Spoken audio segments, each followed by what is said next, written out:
ሰላም ጤና ይስጥልን። ውድና የተከበራችሁ የሀገሬ ልጆች እንዴት ናችሁ? ደህና ናችሁ ወይ?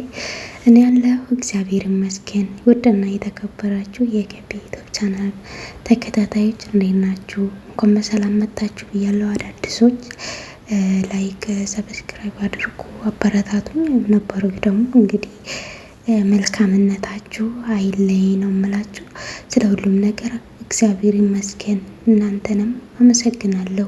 ሀሳብ አስተያየታችሁን ስለምታስቀምጡልኝ፣ ቪዲዮ ስለምታዩልኝ፣ ስለምታበረታቱኝ ከልብ አመሰግናለሁ። እንግዲህ ዛሬ ይዤላችሁ የመጣሁት ኪዩና አኑን ነው። ኪያና አኑ በርግጥ በዚሁ በቪዲዮ ላይ ብዙ ነገር ከነሱ ተምሬያለሁኝ። በግሌ እኔ የተማርኩበትን የሆነ የተገነዘብኩበትን ነገር ነው ይዤ የምመጣውና እንደምታውቁ ኪያ ኦርቶዶክስ ናት እምነቷ፣ ክርስቲያን ነች። አኑ ደግሞ ሙስሊም ነው። ግን ፍቅረኛሞች ነበሩ። እሱ ለብቻ ለ6 ዓመት ሳፈቅራት ቆየሁ ነው የሚለውና ለ6 ዓመት ለብቻ ሳፈቅራት ቆይቼ ለ1 ዓመት ከምናምን ደግሞ ፍቅሬን ተቀብላኝ አብሬያት ቆየሁ ነው የሚለውና ለአንዴው ተነስቶ ወደ ቀድሞ ፍቅረኛው ተመለሰ። በሃይማኖት አንድ ስላልሆን ኪያንም ሃይማኖትሽን ለእኔ ብለሽ ትቀይሪያለሽ ሲላት አልቀይርም፣ እሱም ለአንቺ ብዬ ሃይማኖቴን መቀየር አልችልም ሲላት እንደዛ ነው እንዲህ ነው ሳይል አገባ።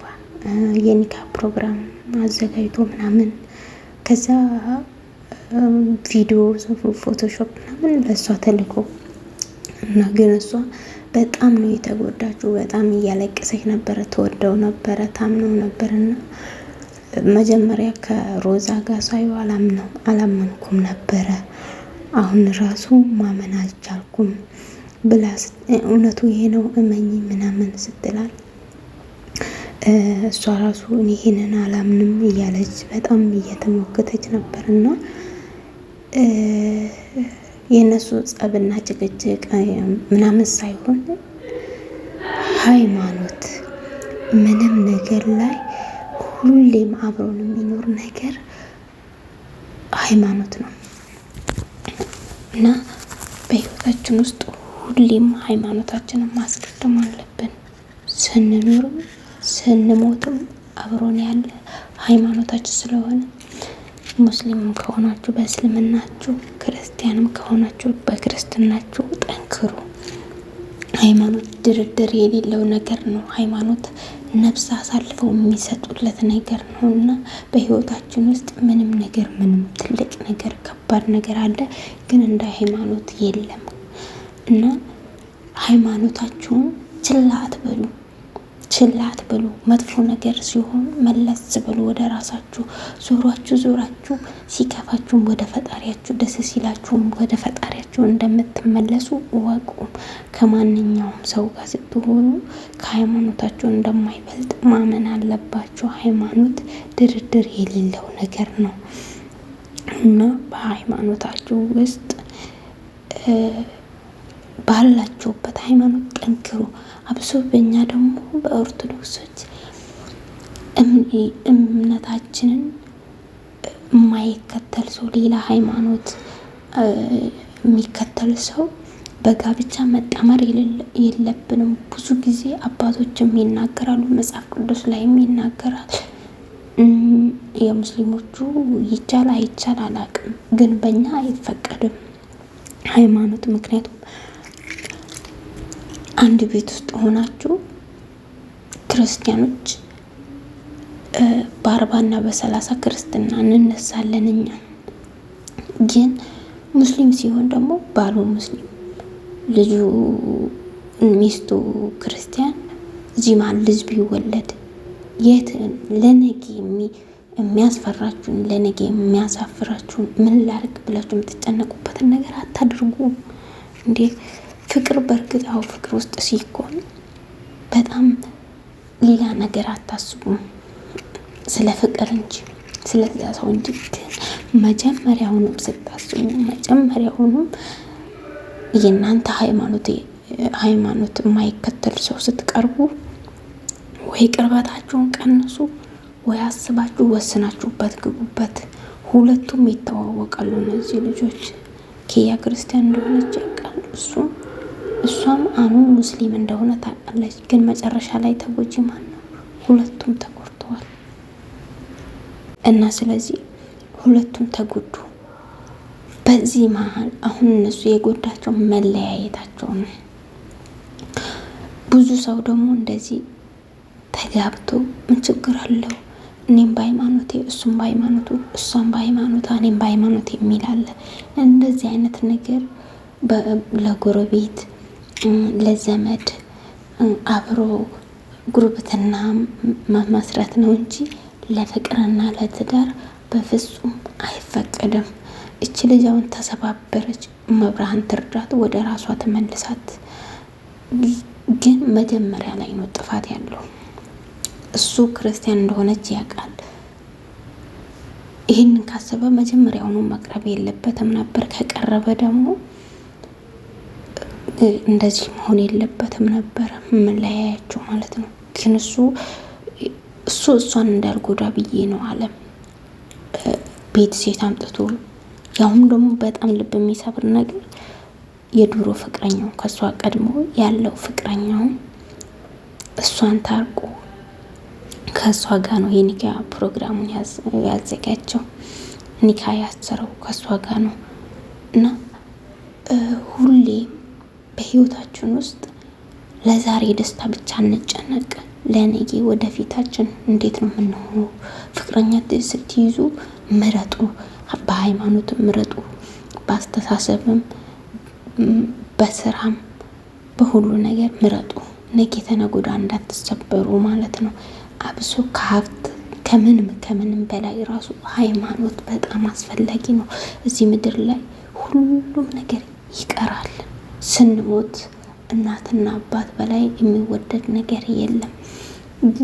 ልጅ ይወደድ፣ ግን ከዚህ ምድር ላይ ስንሰናበት ነፍሳችንንና ሃይማኖታችንንና ስራችንን ብቻ ነው ይዘን የምንሄደው። መልካም ስራ ካለን እንደዛው ከፈጣሪ ጋር እንገናኛለን። መጥፎ ስራም ካለን እንደዛው ለመጠየቅ እንቀርባለን። ፈጣሪ እንግዲህ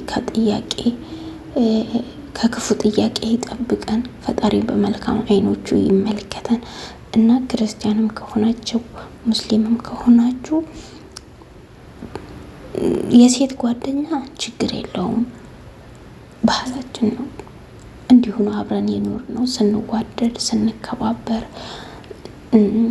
የሙስሊሙን እናት ጡት ጠብተን የክርስቲያኑን እናት ጡት ጠብተው ነው ያደግነው። አንድ ላይ ነው ማለት ነው። አብረን ስንጫወት ነው።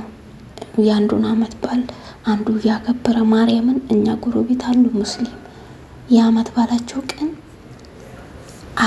ሄደን እንጀራ ጋግረን ወጥ የሚሰራው ሰርተን ብቻ ራሱ አንገባም። ለክርስቲያኖቹ ለብቻ ክላስ ተሰጥቷቸው ወጥ የሚሰራ ሰው ተዘጋጅቶ እንጀራ ተጋግሮ ሲያልቅ ተከፍሎ ለብቻ አንድ ክላስ ውስጥ ይሰጠናል። ክርስቲያኖች ሁሉ እርስ በራሳቸው እዛ ይስተናገዳሉ። ሙስሊሞችም እንደዛ። የኛ አመት በዓል ቀንም ለነሱ ለብቻ ክላስ ይሰጣቸዋል፣ ሳህን ይሰጣቸዋል፣ ወጥ ለራሳቸው ይሰራሉ ለብቻ አንድ ክላስ ውስጥ እነሱም እንደዛው ይስተናገዳሉ። ግን በቃ ይሄ የነሱ ነው ይሄ የኛ ነው የሚባል ነገር የለም። ይከባበራሉ። ግን በቃ ትዳር ላይ አይሆንም፣ ፍቅር ላይ አይሆንም። እና ነገ የምትሰበሩበትን ነገ የምታለቅሱበትን ነገር አታድርጉ። ራሳችሁን ጠብቁ። ከዛሬ የነገው ነው የሚበልጠው። እች ልጅ አሁን ገና ፍቅር ሲያይዛት ነው ብታስበው ኖሮ እንደዚህ መሆን የለም ነበረ። ግን እኔ ደግሞ ስታለቅስ እንዴት እንደምታሳዝነኝ በእርግጥ አዎ ያመናችሁት ሰው አብሮኝ ይኖራል ብላችሁ ስታቅዱ የቆያችሁት ሰው ስትለያዩ በጣም ነው የሚከብደው። በእርግጥ ግን ጥፋቱ መጀመሪያው ነው፣ ዛሬ አይደለም ጥፋቱ የተጀመረው መጀመሪያው ነው። እና ማሰብ ነበረባቸው። እና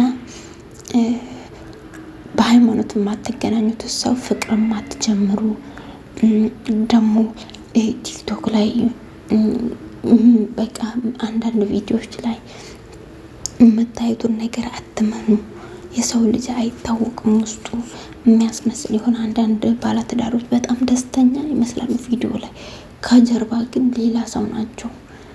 ያላችሁበትን ነገር አጥብቃችሁ ያዙ። የምታዩትን ነገር ክፉ እዚህ ካሜራ ፊት ለፊት ደስተኛ ይመስላሉ፣ ከኋላ ግን ሌላ ነገር ነው ከኋላችኋለሁ። ስለዚህ በሰው ህይወትም ሰው ቪዲዮ ላይ እንደሚታይም አይደለም፣ ድራማ ነው የኛ ሰው አሁን ላይ ቪዲዮ ላይ እንደዚህ የሚታየው ድራማ የሚኖረውና የሚታየው አንድ አይደለም። ስለዚህ አንዳንድ ሰዎች የሆነ ቪዲዮ ላይ ጥሩ የሚንከባከባትን ባል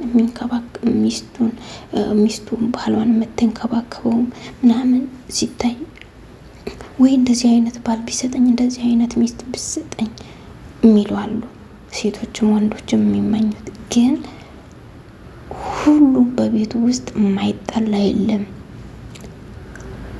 ፍቅር ቢኖርም ሰው አንድ ቤት ውስጥ ተቀምጦ መጣላት አይቀርም፣ መጨቃጨቅ አይቀርም እና ቤታችሁን አጥብቃችሁ ያዙ። እጃችሁ ላይ ያለውን ሰው በመልካም አብራችሁ ለመኖር ሞክሩ። ከምንም በላይ ጤናችሁን ጠብቁ፣ ራሳችሁን ተንከባከቡ።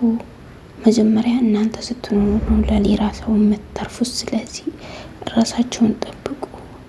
በሁሉም ነገር ላይ እናንተን የሚጎዳ ነገር አታድርጉ። ያኔ ሰውንም የሚጎዳ ነገር አታድርጉም። ራሱን የሚወድ ራሱን የሚያከብር ሰው ለሌላውም ክፉ ነገር አያስብም። ቤተሰቡን የሚያከብር ሰው የሌላውን ቤተሰብ አይነቅም፣ አያዋርድም፣ ከፍ ዝቅ አያደርግም። ስለዚህ በያላችሁበት ክብር፣ ሰላም፣ ደስታ፣ ፍቅር ይብዛላችሁ። ራሳችሁን ጠብቁ፣ ክፉ አይንካችሁ። በያላችሁበት ደህና ሁኑልኝ። እወዳችኋለሁ። መልካም ቀን። ባይ ባይ። ላይክ፣ ሼር፣ ሰብስክራይብ አድርጉልኝ። እወዳችኋለሁ። መልካም ቀን።